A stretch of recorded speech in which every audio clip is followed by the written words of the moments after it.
Bueno, mi nombre es Claudio Pla, soy médico psiquiatra y psicoanalista y consultor de empresas.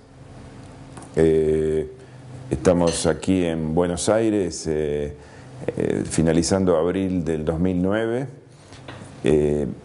Y bueno, mi trabajo y mi experiencia ha sido inicialmente con pacientes privados psicoanalíticos, un poco cuando descubro la psicología institucional y lo descubro a Elliot Jaques y a otros autores que trabajaron sobre las organizaciones. Empecé a trabajar con organizaciones y especialmente con la organización de la empresa familiar de la cual provengo, que es Noblex Argentina.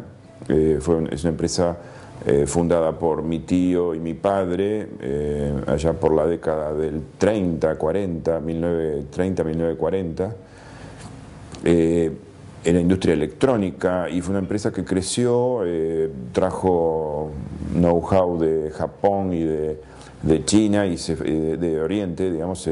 Se fabricaban televisores, radios y todo tipo de artículos electrónicos aquí en la Argentina. Se ensamblaban y se armaban.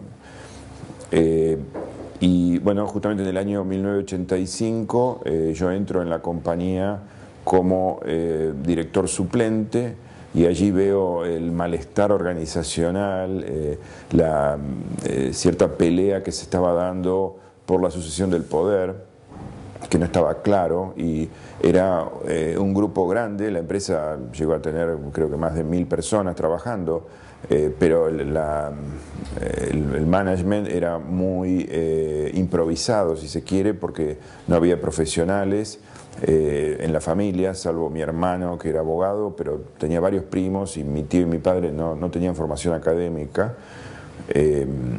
Y allí yo empiezo a estudiar psicología institucional más fuertemente, casi por requerimiento.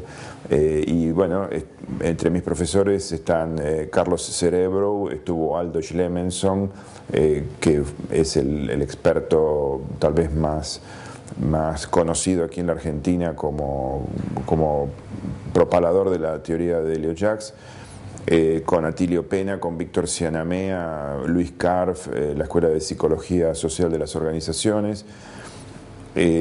Y bueno, yo llevé a un consultor a la empresa con el cual estaba trabajando fuera de la empresa, y lo llevé a la empresa. Era Carlos Cerebro. Hicimos una práctica un intento de armar un directorio profesional. En el año, después de 3 años, en el año 97-98, finalmente la empresa se dividió y mi padre sale de la compañía y yo también salgo con él. Y la idea que tuvimos en aquel momento del diagnóstico era que no se llegó a armar la organización requerida para que continuara todo funcionando bien. Realmente el diagnóstico que hizo Carlos Cerebro en aquel momento fue aquí había mucha fractura en la historia, y que no se podía llegar a unir las partes que estaban dañadas en los vínculos, básicamente, ¿no? La empresa familiar Noblex contaba con presidente, vicepresidente, que eran mi tío, mi padre, y después había varios directores que ocupaban tanto rol de accionistas como estaban en línea trabajando, o sea, en roles ejecutivos. Tenía un primo trabajando en el área comercial, otro en el área administrativa, otro en el área de producción, y había cierta crisis de autoridad. Bueno, mi tío ya era un hombre mayor y estaba buscando su sucesor. Cuando empezó cierta lucha por la sucesión, que es el tema nodular de toda empresa familiar, ahí la intervención del consultor Carlos Cerebro y yo, que veníamos a aplicar también las teorías de Jaques a la lectura de lo que estaba pasando, nos dimos cuenta que convenía armar un directorio profesional y empezar a ordenar la mesa de accionistas, digamos, separar lo que se llama el despegar el accionariado de la parte ejecutiva, porque finalmente las reuniones eran siempre muy de atacar los problemas urgentes, pero no se podía hablar a mediano y largo plazo. La industria electrónica en la Argentina siempre fue muy difícil de manejar, porque los envíos que venían en barco de Japón o del sudeste asiático tardan entre 6 meses, hay que pedir a las empresas con 6 meses o un año de anticipación.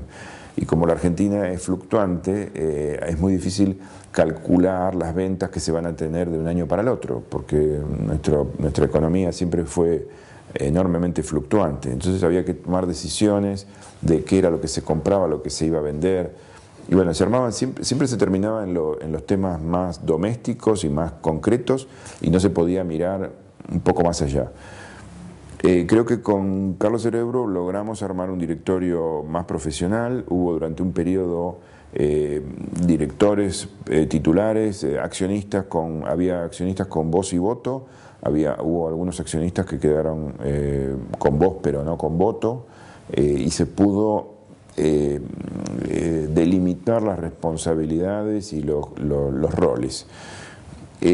Yo creo que de alguna manera sirvió también para que luego que viniera el divorcio, que se decidió que se iba a vender una parte de la compañía, un grupo de accionistas iba a comprar las acciones de otro grupo, que esto fuera menos traumático.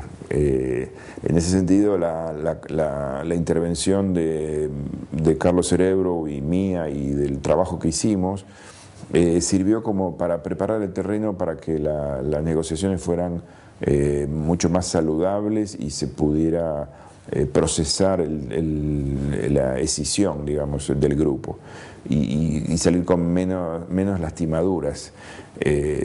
Y en ese sentido se logró el objetivo. Siguió durante un tiempo más un primo mío a cargo de la compañía, que era hijo de mi tío. Mi tío falleció, bueno, mi primo finalmente vendió toda la compañía hace unos años atrás ya, y la compañía ya no pertenece más a la familia. Pero me gustaría escribir el caso porque me parece que puede servir para mirar algunas cuestiones de la empresa familiar que son universales, que en todas las familias se dan este tipo de cuestiones de quién es el heredero, y la segunda generación generalmente no se organiza para continuar. Y hoy por hoy se siguen muchos teóricos debatiendo qué hay que hacer en la empresa familiar para elegir al sucesor, ¿no? Y hay mucho escrito sobre el particular.